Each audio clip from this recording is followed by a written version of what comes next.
Hi, this is Tom from the World Scholars Cup. Thank you for choosing to become a World Scholars Cup debate judge. You'll have a front row seat to some of the wonderful debating by an excited collection of young scholars. Today, we'll be assisting you in your transition from teacher or parent to World Scholars Cup debate judge. I think you'll find judging debates much more enjoyable than managing a classroom, or raising your own kids for that matter. You'll receive a packet of materials when you arrive at your debate site. Then you would just go to your assigned room and wait for the students to arrive.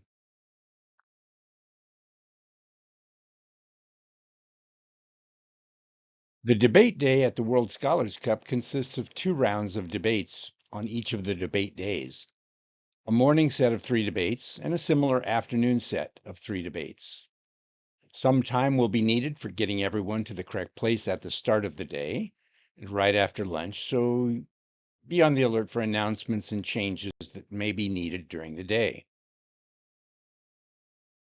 The students will have their own schedule of debates. Here we see Team 200's debate tree. They debate the affirmative side in round 1, and if they win, they will go on to room 3 and argue the negative side. If they lollipop their first debate, they go to room 2 and argue the affirmative side. You, as judges, don't have anything to do with the team's schedules. They're required to follow their debate trees. Please don't send them away, even if they are your own students or if you've judged them before. Students should never change rooms.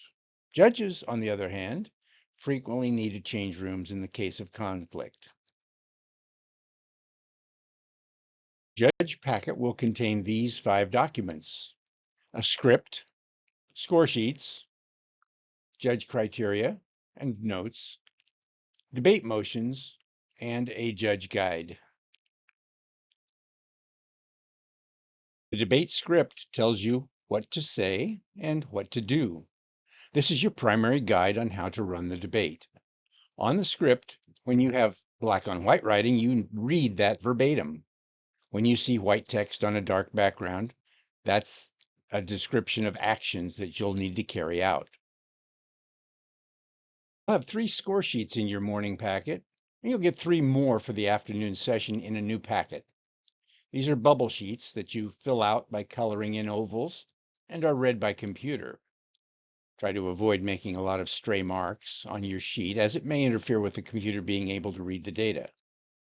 Color in the ovals completely and make your marks dark. Your packet will also contain a set of motions. You'll be instructed in the script to read each motion. Please be extremely careful not to read the wrong round's motion. This mistake could lead to a team arguing the same motion twice, which obviously can't happen. Read this motion out loud to both teams and then let them see the actual words by either holding up the motion for them to read or writing it on the board. It will also contain a debate criteria and notes handout. This consists of 1 page of judging criteria, which is kind of like a rubric, and 3 blank notes pages. These sheets assist you in converting the debate performance into those computer ovals on your judging sheet. In other words, it tells you how to make the evaluation. Finally, your packet contains a judge guide, which tells you who might be coming into your room each round. Read this judge guide during that transition between rounds to help teams navigate through their debates. The judge guide contains some additional reminders that indicate some important judging details. As a debate judge, you get to play a number of roles during the course of the debate. First, you're the moderator that tells all the scholars what to do next. You're the timekeeper. Just use your phone or watch to time the different parts of the contest according to the debate script. Timekeeper is sometimes delegated to the second judge in the room if you're lucky enough to have a co-judge. During each speech, you are the principal audience for the speakers. Give them a pleasant demeanor and all your attention. Take notes as they speak. Avoid negative body language and behaviors like typing on your phone. Finally, you're the unbiased evaluator. Be extremely careful not to give any indications of familiarity with any of the teams. The opposing team will immediately pick up on that, and you'll be probably accused of bias. When the two teams get to your debate room, you can begin. We don't wait for a specific time to start. Just begin when you're present and both teams are present and you're all ready to go. It may be necessary for you to help teams navigate between debates. In order to do this, you can either just read their debate trees, ask them which rounds they won and which ones they lollipopped, or you can use the judge guide in the judge packet. Here's a quick overview of each debate. There are three general sections of the debate. First, the beginning, where you get the team seated on the correct side, read the welcoming speech from the script, and do the initial paperwork filling out the heading of the score sheet. Then you'll read the motion and start the two teams planning for 15 minutes. After the planning session, you'll enter the second part of the debate, the scholars' speeches. Here, the scholars speak in the order you specify and give a speech of up to 4 minutes. Between rounds, the students may work together for 1 minute to prepare for the next round. After all the speeches are done, you have the feedback instructions to read. While that is going on, you'll have some more paperwork to complete. When the teams are done with planning their feedback, you let each team give feedback to the other team. Finally, you announce the winner and dismiss the student to proceed to the next round. Now, as a side note, if nobody comes up to pick up your score sheets after each round, please make sure they get to the WSC staff at the conclusion of the session. As the teams enter, the first thing you'll need to do is ask each team which side they are assigned. Arrange the teams with the affirmative team on your left and the negative team on your right, since that's the side they're on for the score sheet. Next, you'll read the introduction verbatim as it appears in the script. Welcome to the team debate event of the World Scholars Cup. After I read the motion, you'll have 15 minutes to prepare. Afterward, you must put away all phones, tablets, computers, and other outside materials. Each of you may keep only one new sheet of notes taken during those 15 minutes. You'll then have up to 4 minutes per speaker with no interruptions allowed. I'll knock once when you have 1 minute left and twice when you're out of time. If you hear 2 knocks, you can finish your last sentence, but then you must sit down. Between speakers, you'll have 60 seconds to work together while I finish scoring the previous speaker. Always listen respectfully to the other team. Later, you'll have to give them helpful feedback. After you finish the introduction, you will read the script shown here. Now, to help me fill out the scoring form, which of you is the affirmative team? Show me your name tags and please sit on my left. Which of you is the negative team? Show me your name tags and please sit on my right.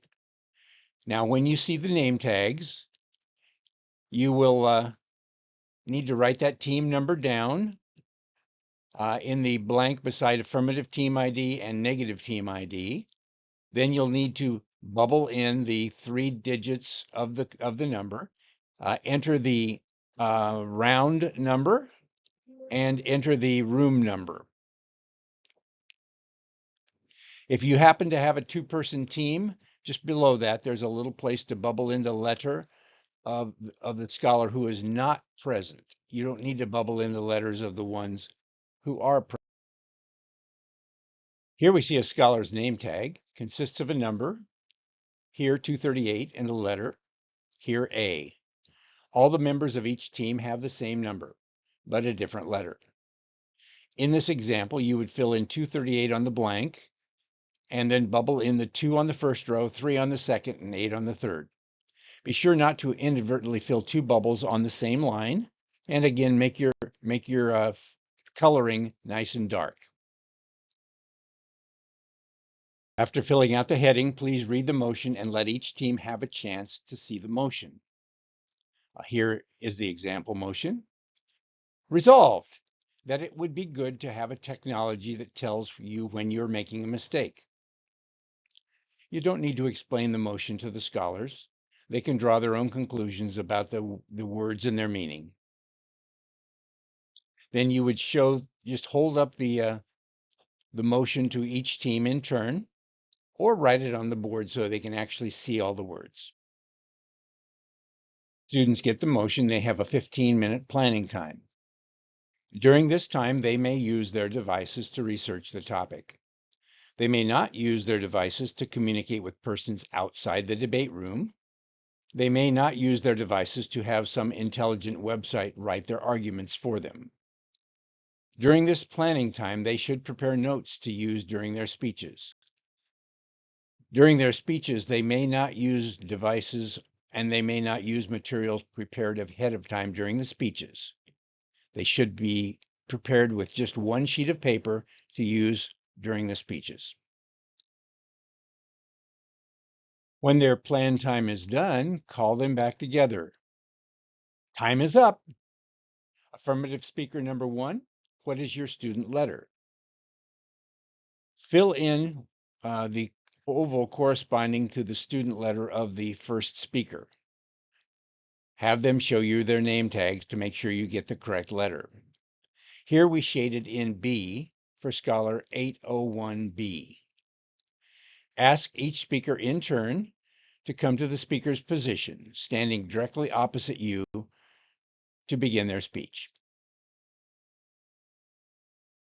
Speaker should be standing during their speech and holding only the one sheet of notes prepared during the planning time.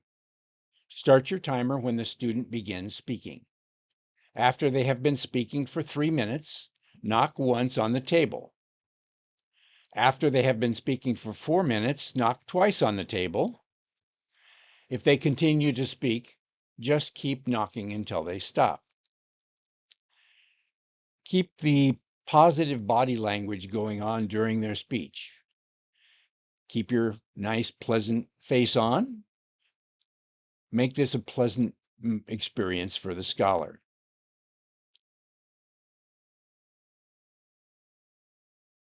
Use your phone or watch to time the speeches. During the speech, pull out your criteria and notes handout, and in the appropriate place on those notes pages, take a few notes of what you hear. You can keep track of your marks like this judge did. You can also jot down key points of emphasis and notes on how the other team rebutted those points. When the student stops speaking and gives you some indication that they're done or runs out of time, thank them for speaking and announce they have 1 minute to plan together before the next speaker is called up. Once again, no devices may be used during the 1-minute breaks between speeches. After each speaker is done, finalize their marks for presentation, strategy, and content as shown here. When you're done, there should be one and only one mark in each row. After the 1-minute planning time, call up the next speaker indicated on your script. The two teams take turns speaking. Affirmative, negative, and so on. Make your marks nice and dark like shown here. Speaker is done, the debate enters its final phase of feedback and final scoring. After the last speaker is done, find and read the script shown here. Before I announce the winning side, each team must give up to 90 seconds of feedback to the other team. You can divide these 90 seconds however you'd like. Your feedback must be kind, courteous, and constructive. Do not keep arguing the motion. Instead, focus on how the other team could do even better in their next debate. You'll now have 90 seconds to plan your feedback. I'm not allowed to give you any feedback or explain my reasons for deciding the debate. While the scholars are planning their feedback, you'll be doing some paperwork. you'll need to complete 3 steps on your score sheet, steps 8, 9, and 10 during this time. They are the best speaker and the wow, teamwork scores, and the winning team. Step 8, the best speaker section of your score sheet, you need to choose exactly one speaker from the positive team as that team's best speaker. Then you'll choose exactly one speaker from the negative team as that team's best speaker. Note how the marks correspond to the speeches. If the first scholar to speak gave the best speech, you would shade the first oval marked first, regardless of their student letter. Students may speak in any order. Just if that first speech was best, you would mark the first column. The decision of best speaker on the team will typically follow your marks, your numeric marks, but if it's very close between two members of the team, try to decide which of those students gave the best arguments supported by the best evidence. You're not allowed to give two members both best speaker. Beside the best speaker is the wow bubble. The wow bubble applies to the best speaker from each team, and if you think that speaker is really outstanding, shade in the wow. This oval means you recommend this best speaker to be in the showcase. This is an optional mark. You don't have to award a wow to every best speaker. You can also give a wow to the best speaker on both teams. In other words, you can shade in 0, 1, or 2 wows. After you select the best speaker, you need to score both teams for their teamwork. On step 9 of your score sheet, be sure to bubble a score for both teams, as this is often forgotten. As you observe both teams during the course of the debate, consider each team's preparation. How well did they prepare and research in advance? Also consider each team's division of tasks. Did they balance their time on each part of their content and avoid repetitions and contradictions between members? Also consider each team's support for their teammates. Did they assist each other by taking notes and supporting each other? Consider their ability to adapt to new arguments that they hadn't planned for and find a creative way to rebut any novel arguments that come up during the debate.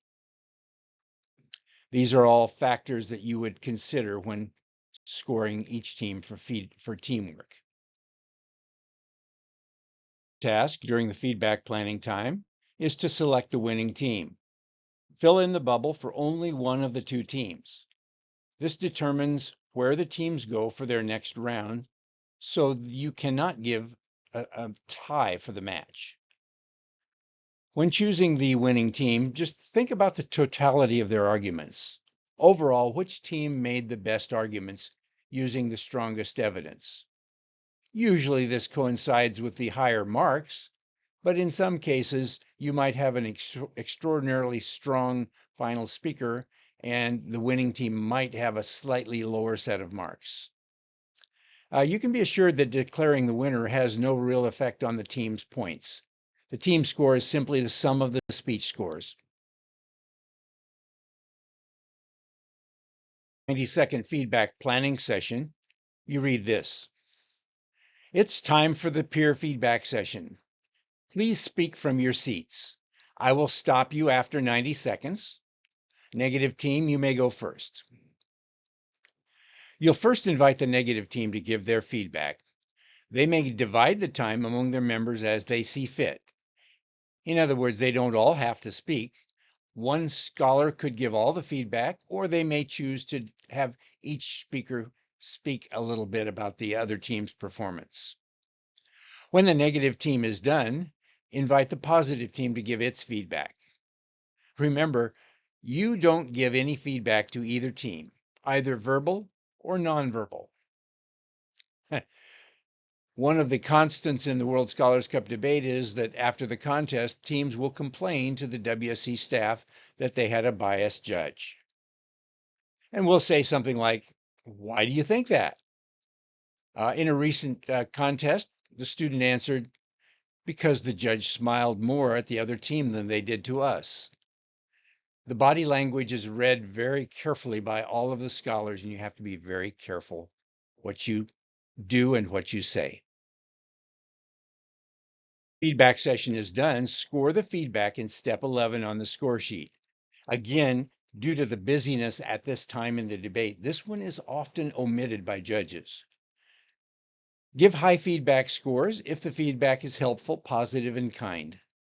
Teams should not keep arguing the motion. They should be kind by making their remarks about the argument, not about the opposing students. Here are some feedbacks, some other factors you can think about while you score the feedback.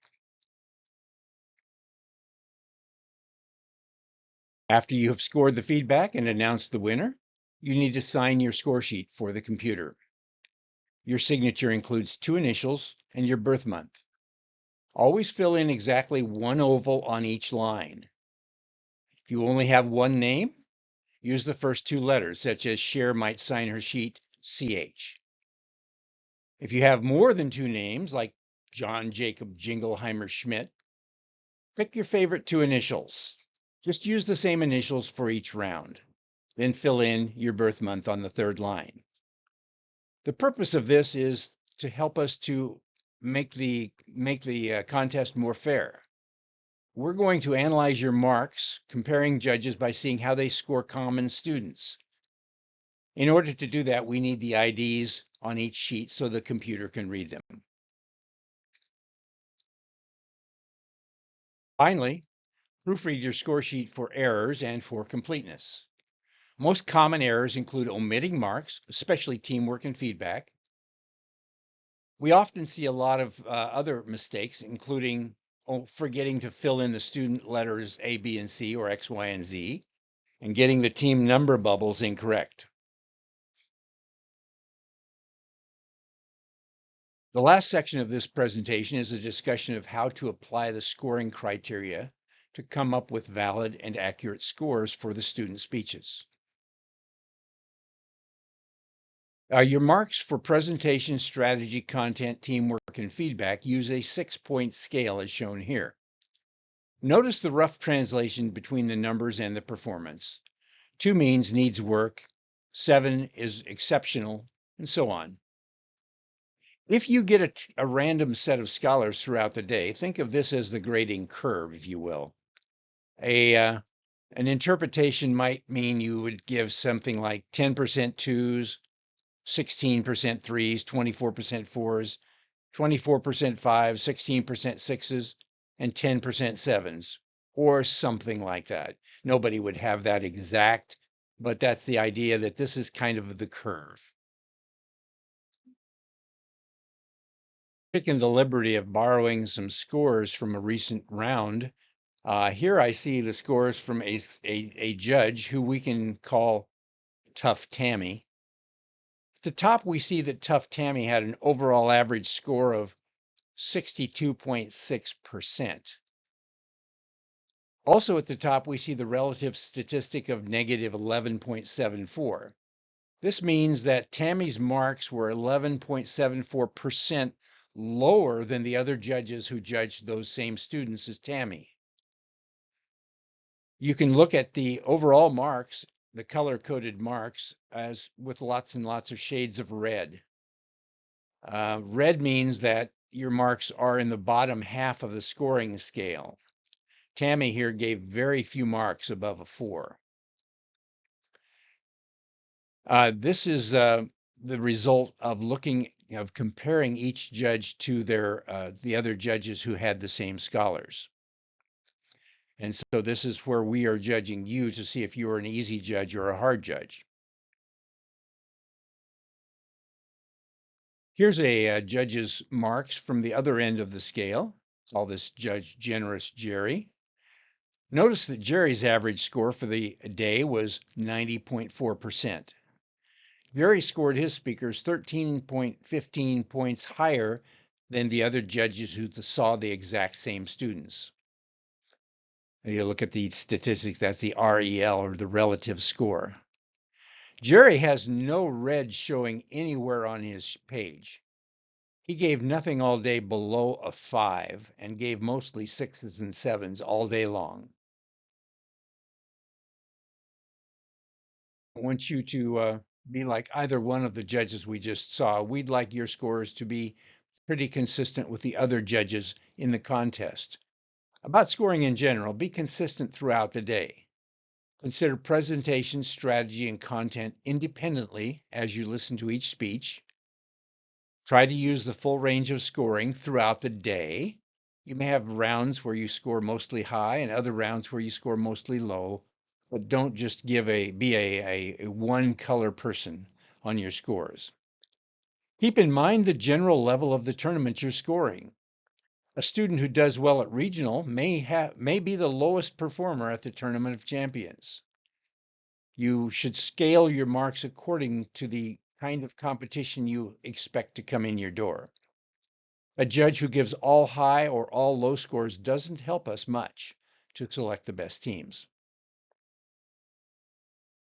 We'll look in turn at each of the presentation strategy and content. First, the presentation mark.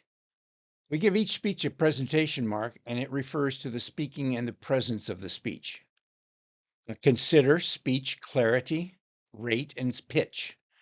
Also, you can consider nonverbal factors such as eye contact, poise, and their relaxed demeanor.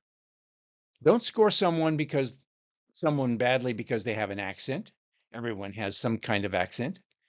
You can score them down if they fail to recognize the fact that they may be speaking to judges who have difficulty understanding them, and that they might need to speak more slowly and clearly to be understood. Presentation can easily be scored even if you don't understand the language you're listening to. You don't have to understand the words to know if a speaker is doing a good job of presentation. The second area of evaluation for each speech is strategy, which refers to organization and rhetoric. An organized speech includes an introduction, main points, and a conclusion. An organized speaker prepares adequate examples. Effective rhetoric also includes logical arguments, ethical arguments, and emotional arguments. These are just Aristotle's logos, ethos, and pathos arguments. Use of effective rebuttals is essential and should include anticipating what the opponent might say and effectively using prebuttals, if you might call them that. Staying on topic, listening and taking notes of both teams, and attentive listening are effective strategies. Speakers employing effective strategies often exhibit traits of clarity, expressing simple ideas, defining terms, logic, constructing valid arguments, relevance, focusing on the topic and avoiding digressions, organization, signposting and showing the structure of your speech in a clear way, and style, adapting your language and tone to the audience. Good speakers often use rhetorical devices in their speeches. A rhetorical device is a linguistic tool that employs a particular type of sentence structure, sound, or pattern of meaning in order to evoke a particular reaction from an audience. Here's a list of a few of the literally dozens of common rhetorical devices that speakers use. Rhetorical devices are just tools that may be used to construct an argument or to make an existing argument more compelling. Last factor that we score for each speaker is content. Content is the quality of the evidence and the effectiveness of rebuttals. Arguments are supported by their content, usually consisting of proof, often in the form of statistics, examples, or expert opinions. An example here of statistics, you might say something like the use of traffic circles has been shown by the U.S. Department of Transportation studies to reduce accidents up to 50% when compared to the same uncontrolled intersection. For examples, you might include something like this in your speech. Sometimes the anticipation of torture is worse than torture itself. When I go to the doctor for a shot, I get nervous just thinking about it. I can't sleep the night before and often procrastinate the procedure as long as I can. When I finally get my shot, I'm ready for real pain. What I feel is just the tiniest pinch, and then it's over. An expert opinion might be simple writing is more effective than complex writing. Hemingway's rules of writing advocate that using first short sentences, short first paragraphs, vigorous writing, and keeping a positive viewpoint.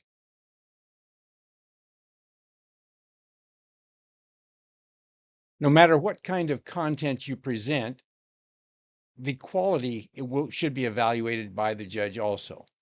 The evidence should be relevant, directly related to the point you're making, accurate, factual and verifiable, not based on bad information, fallacies, or opinions, sufficient.